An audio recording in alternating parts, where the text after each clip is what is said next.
mengungkapkan rasa cintanya kepada kita. Bahaya bapak-bapak rahimahullah, ini saya sampaikan, kalau istri kita itu dia bicara sama orang, curhat sama orang, berarti kita sudah tidak dipercaya. Jadi Islam mengajarkan seperti itu. Kenapa suami istri itu banyak masalah? Karena sudah melupakan kebaikan. Ini yang saya kami persilahkan. Mungkin udah 2/3 dari udah masuk. Luar biasa ya.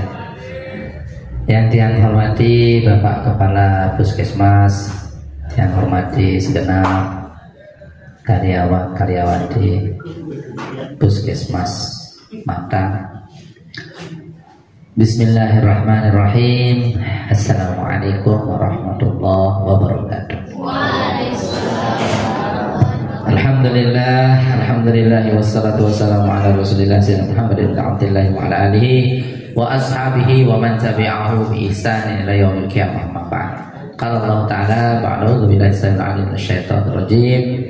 Syahrul Ramadan alladzi unzila fihi al-Qur'an hudan lin-nasi wa bayyinatin minal huda wal furqan. Qala Rasulullah sallallahu alaihi wasallam, man fariha bi dukhuli Ramadan haramallahu jasadahu 'ala an-niran, atau kama qala Rasulullah sallallahu alaihi wasallam. Rahimakumullah, dalam satu hadis baginda Nabi sallallahu alaihi wasallam bersabda, siapa yang gembira dengan datangnya bulan Ramadan, maka Allah akan haramkan jasadnya dari api neraka.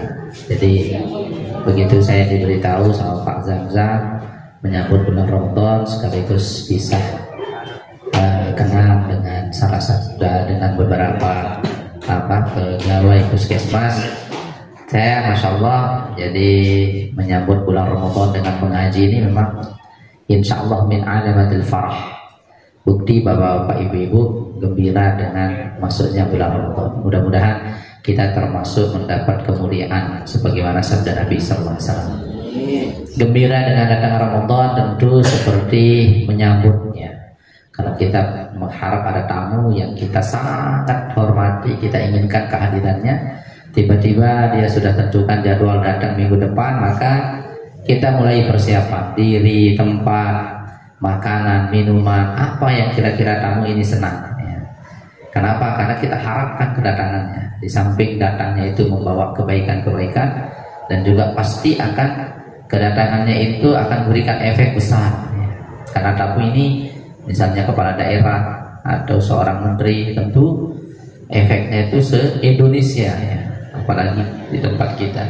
Nah sekarang ini bulan Ramadan ini dia akan memberikan kebaikan kepada kita bukan hanya di dunia tapi sampai akhirat. Begitu besar tamu agung ini akan datang ya. Saking mulianya Ramadan ini, sabda Nabi sallallahu alaihi wasallam, seluruh alam barzah itu ya, alam kubur itu diberhentikan. Tidak ada lagi malaikat bertugas untuk menyiksa, apalagi memberikan hukuman bagi orang yang meninggal. Begitu agungnya Ramadan ini. Dan bahkan rahimahullah, bulan yang mulia ini setiap hari itu Allah Subhanahu wa taala berfirman membebaskan sekian ribu orang yang di dalam neraka itu dibebaskan demi ya. Kalau di dunia ini kan ada amnesti dari presiden ya. Jadi begitu juga dengan Malikul Mulk ya, raja di raja Allah Subhanahu wa taala, itu dengan mulianya Ramadan maka membebaskan daripada hamba-hambanya dari siksa. Maka dari itu Bapak Ibu rahimahullah, namun ada beberapa orang yang kedatangan tamu tetapi tamunya nggak senang ya, bahkan nggak mau bertamu ke tempatnya. Salah satunya qati'ur rahim, itu orang yang memutuskan silaturahim.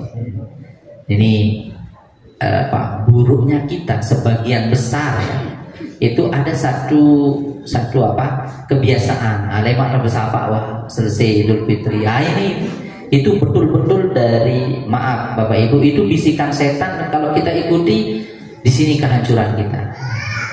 Jadi selama Ramadan kita tidak diterima oleh Ramadan kalau kita masih tidak bersapa itu ya. Kalau kita masih putus silaturahim itu belum diterima secara Ramadan, bukan main-main Bapak Ibu.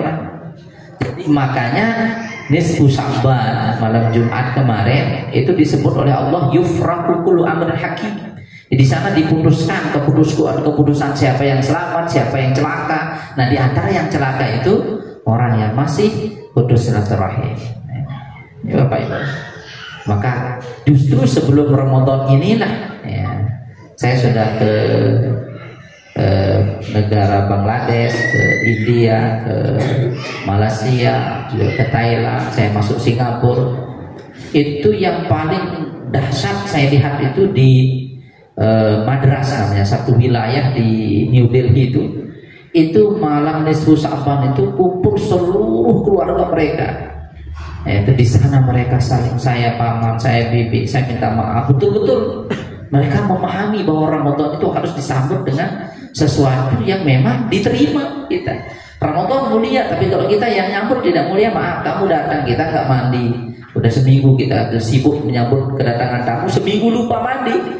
Begitu jumpa, woi senang-senang, peluk-peluk, pusing takunya. Ini apa, salam aja orang tak mau. Dia salah paham. Kita sekarang sibuk nyambut Ramadan, senang itu, tapi kita lupa ada sesuatu yang bisa menolak Ramadan itu. Apa yang menolak itu? Qati'ur rahim. Orang yang masih putus silaturahim. Bukan kita saja Bapak Ibu yang kalau bahasa ini yang punya masalah sesama teman ini, bukan. Orang-orang mulia terdahulu juga mengalami. Ada dua orang mulia ya. Mulianya bukan mulia dari segi kedudukan sosial saja, dari agama, dari status, dari keturunan, dari apa. Siapa mereka? Putranya Sayyidina Ali radhiyallahu anhu. Jadi Sayyidina Ali radhiyallahu anhu dari Fatimah radhiyallahu anha, istri beliau, lahir Hasan Husain, Muhasan. Begitu Sayyidina Fatimah meninggal setelah Rasulullah meninggal 6 bulan kemudian Sayyidina Fatimah meninggal. Maka Sayyidina Ali radhiyallahu anhu sebagai duda menikah sama salah satu keluarga Sayyidina Fatimah, punya anak namanya Hanifah ya. Jadi bersaudara ya. Sayyidina Hasan sama Sayyidina Habib bersaudara beda ibu. Bapak Ibu rahimahullah, keturunan mulia ya, kedudukan mulia. Tidak bersama mereka ini saudara. Ada hal yang membuat mereka, namanya kita bersama itu, kata guru saya dulu di Ibtidaiyah, saya ingat sekitar tahun 87 ya, 87-88 ya. Beliau waktu itu saya pusing dengar ngajarin itu, apa maksudnya? Dekat bau tai, jauh bau parfum katanya beliau.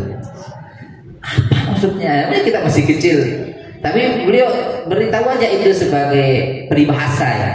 Dekat bau tai, jauh bau parfum.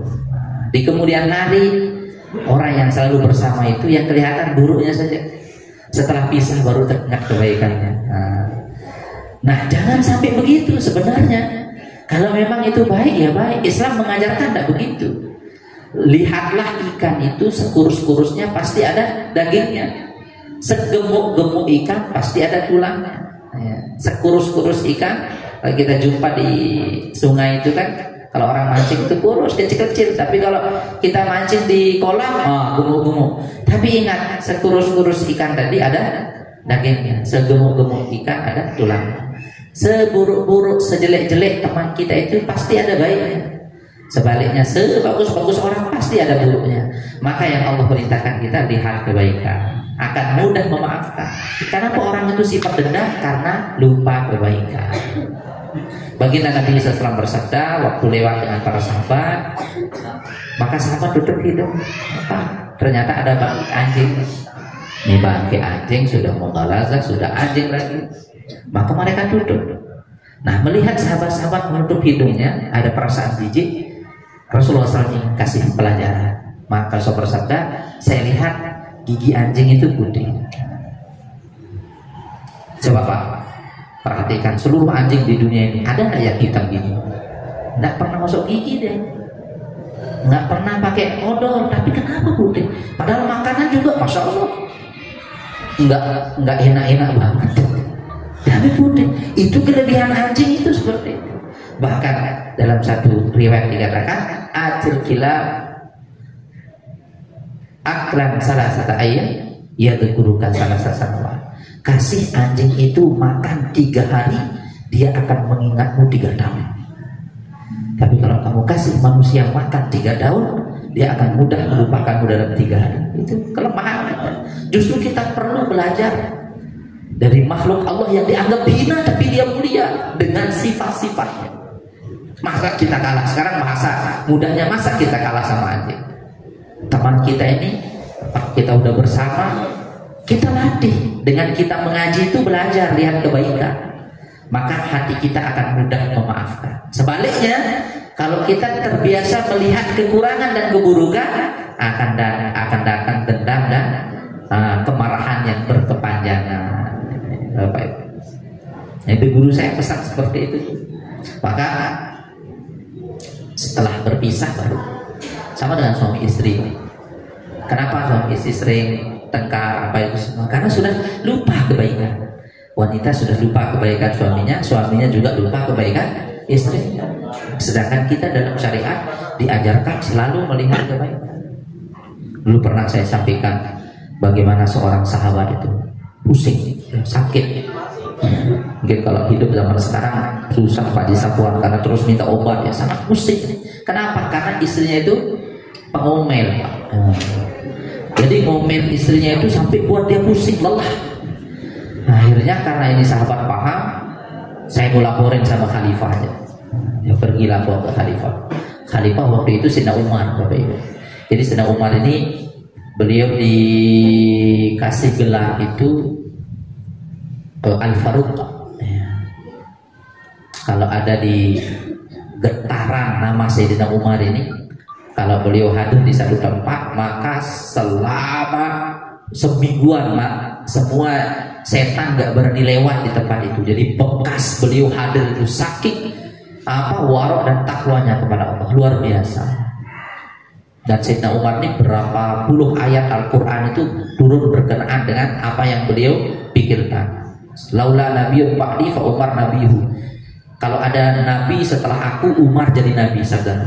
Itu saking tingginya kebenaran Umar. Jadi orang yang dipilih oleh Allah, khalifah kedua, mertuanya Rasulullah SAW, yang membuat getar daripada musuh-musuh Islam. Itu sedih khalifah, ini ngelapor dia. Sahabat ini ngelapor, minta izin menceraikan istrinya. Begitu sampai pintu, ternyata di dalam suara ada orang ribut, bapak-bapak, ibu-ibu. Hanya dia tidak jadi ketuk pintu, dia perhatiin, ternyata itu seorang wanita. Dan wanita ini sedang ngomel.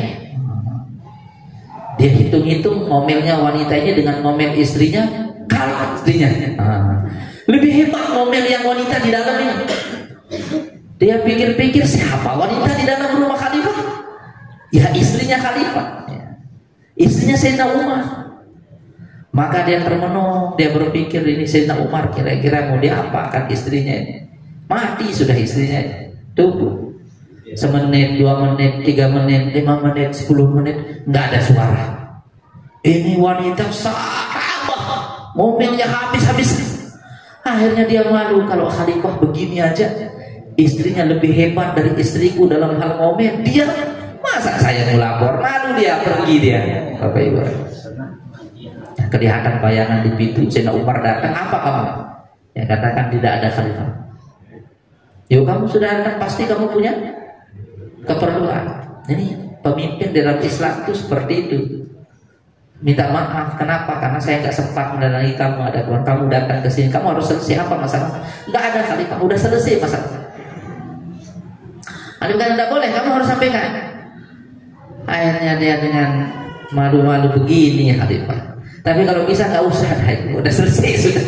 Nggak, kamu harus sampaikan. Oh, ini cerita ya khalifah, saya minta izin mau ceraikan istri saya, tapi nggak jadi.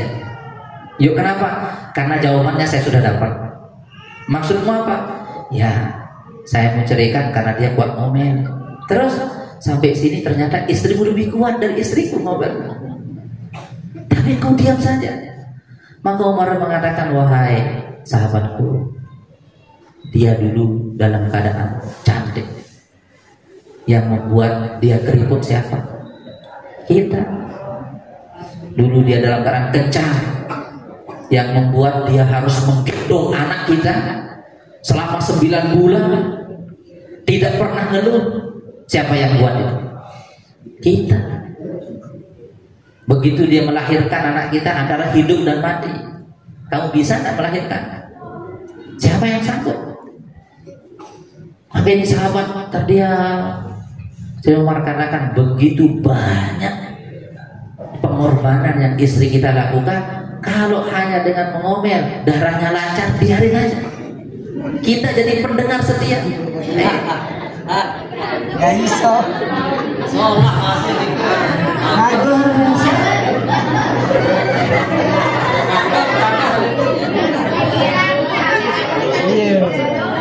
Dan bapak-bapak tahu nggak, kalau wanita itu ngomel seger dia.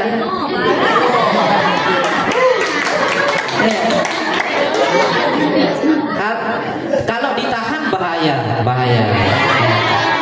Yang tidak baik itu dia omelin suami orang, baru baik. Tapi kalau kita yang diomelin sehat. Kalau enggak itu biarkan. Kalau dia lagi bicara berarti dia sedang mengungkapkan rasa cintanya kepada kita. Bahaya bapak-bapak rahimahullah. Ini saya sampaikan. Kalau istri kita itu dia bicara sama orang, curhat sama orang, berarti kita sudah tidak dipercaya. Jadi Islam mengajarkan seperti itu. Kenapa suami istri itu banyak masalah? Karena sudah melupakan kebaikan. Ini yang saya maksud.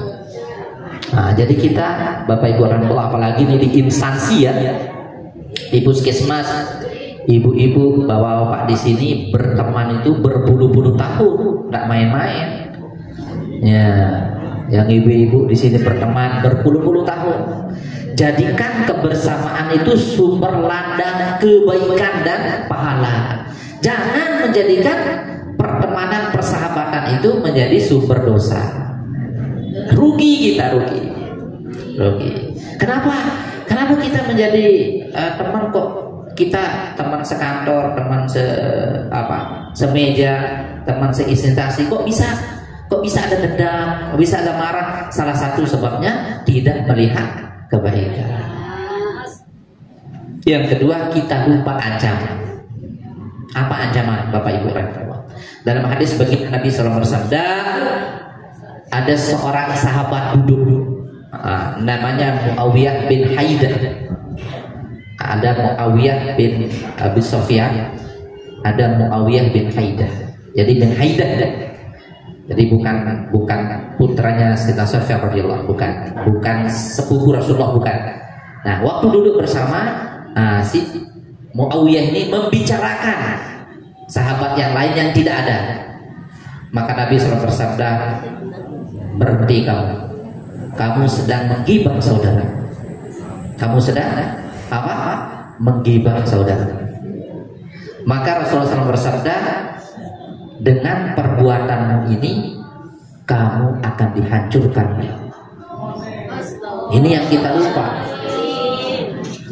Cepatlah kamu minta maaf. Maka itu sahabat pun cepat mencari sahabat tadi meminta maaf. Makanya ibu-ibu ya, bahwa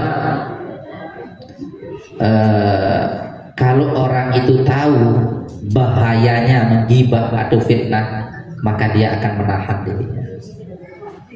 Jadi orang yang biasa menggibah itu, memfitnah itu, dia sedang menantang Allah.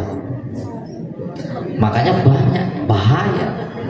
Di dalam riwayat Muslim, Rasulullah SAW bersabda bahwa dosa gibah, ya, bahaya gibah itu lebih besar daripada berzina.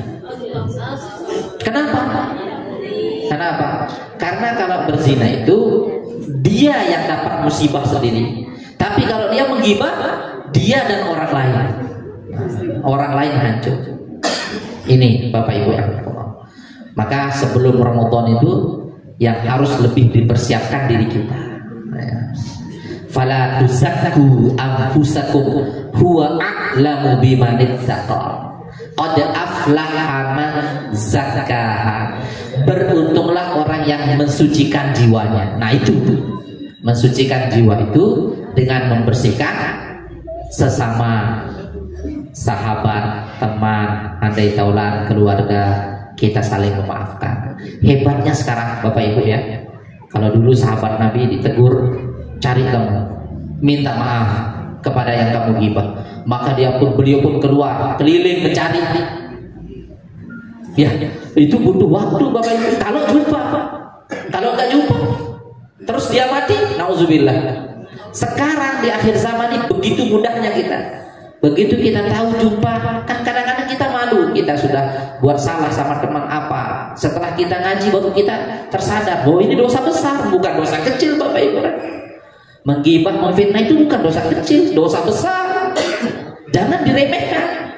Nah, sekarang dengan canggihnya sekarang, pegang senjata Bapak Ibu itu, cari nomornya. Kalau malu nomornya diketahui, pakai nomor lain. Assalamualaikum warahmatullahi wabarakatuh, Bu Sita.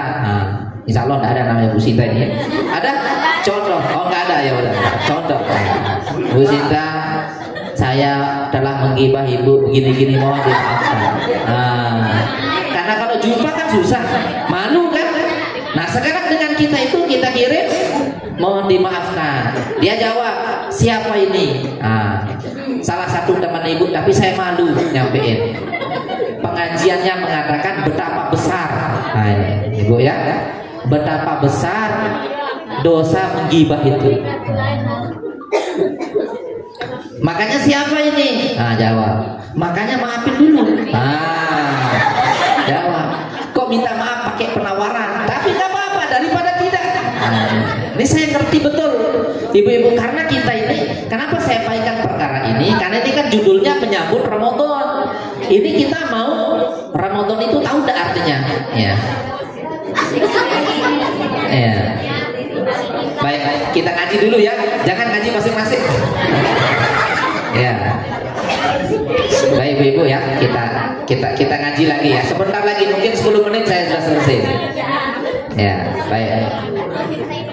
Ya, baik, kita ngaji dulu. Nanti sesama ibu selesai ini.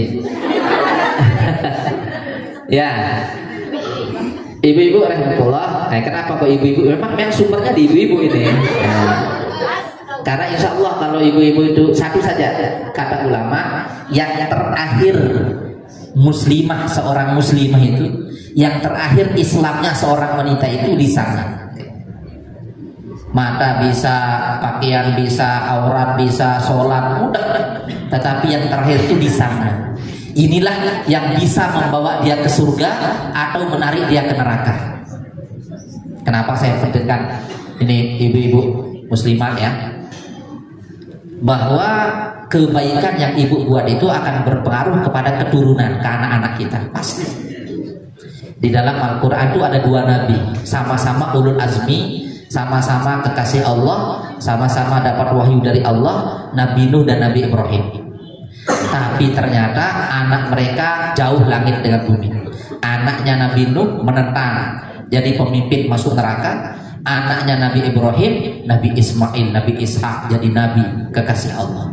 Padahal ayahnya sama-sama nabi. Kenapa? Ternyata yang beda itu ibunya. Kalau Nabi Nuh, istrinya itu menentang sehingga anaknya ikut ibunya. Kalau Nabi Ibrahim, istrinya sangat taat sehingga anaknya mengikut ibunya. Penting, ibu-ibu itu harus tahu, yang menentukan anak itu bukan ayah Anda. Itu sudah ditulis oleh Allah dalam Al-Quran, kisah mereka. Jadi kalau ibu itu menjaga, membersihkan, apalagi dalam saat mau masuk Ramadan, Masya Allah, ini akan menjadi, Ramadan itu artinya terbakar, ibu-ibu. Jadi orang masuk Ramadan itu dosanya akan dibakar semua.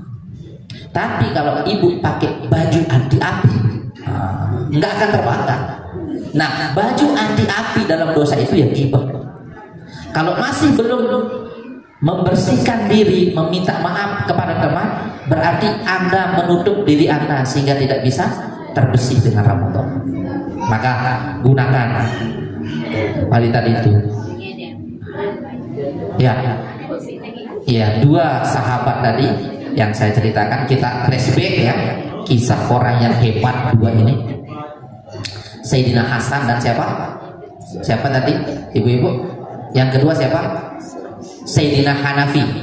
putranya sama-sama ayahnya Sayyidina Ali radhiyallahu anhu.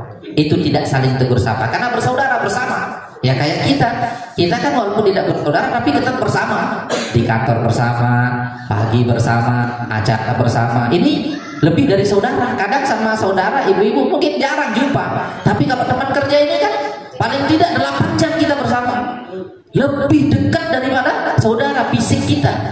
Jadi gesekan, hal-hal yang ini akan sering terjadi. Tapi kalau kita mengaji, kalau kita sadari, jadikan ini menjadi sumber pahala kita. Nah ini 2 orang saudara tadi terjadi gesekan setelah 3 hari.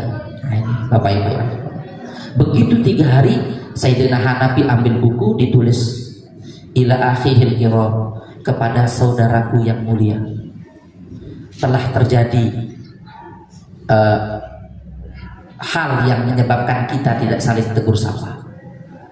Sesungguhnya kakekmu, kata Hanafi, kakaknya Sayyidina Hasan, karena sesungguhnya engkau kakakku, wahai kakakku, lebih mulia dariku, karena ibumu wanita paling mulia, itu Fatimah, dan kakekmu manusia paling mulia. Maka dari itu saya minta maaf kepada engkau kakak. Maka beliau terima surat. Ini termasuk daripada sunnah sahabat ya. Jadi mereka berkirim surat minta maaf. Nah sekarang kan kita berkirim WhatsApp, dia sama minta maaf, kirim. Tapi itu jelas dari Hanafi ya. Minta, kalau kita kan malu tadi itu kan, minta tawar dulu sampai dia maafkan baru sebut begitu. Karena nanti kalau sebut terlalu sakit tidak mau maafin kita, bisa juga. Siapa ini?